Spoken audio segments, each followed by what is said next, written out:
this question is from exercise 2 of phase 5 book from the chapter allyl halides and alkyl halides. Okay.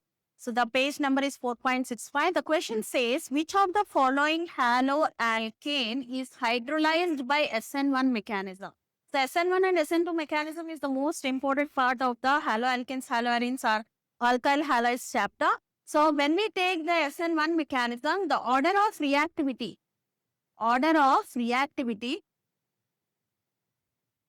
of alkyl halides towards SN1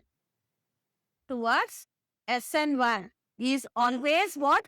Tertiary alkyl halide is greater than secondary than that of primary, followed by methyl halide. This is the order of reactivity which we will be taking into consideration whenever it is SN1. Why and what is the reason? The reason is SN1 will be following the carbocation intermediate. It follows a carbocation intermediate. So as a result, what we can take is tertiary alkyl halide will be able to provide or have or form tertiary carbocation.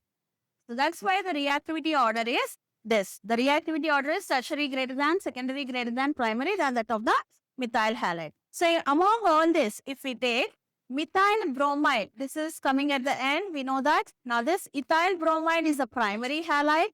Here this propyl bromide is given, this is also primary, whereas the option D, what we have here, CH3 taken Christ, CBr is a tertiary halide.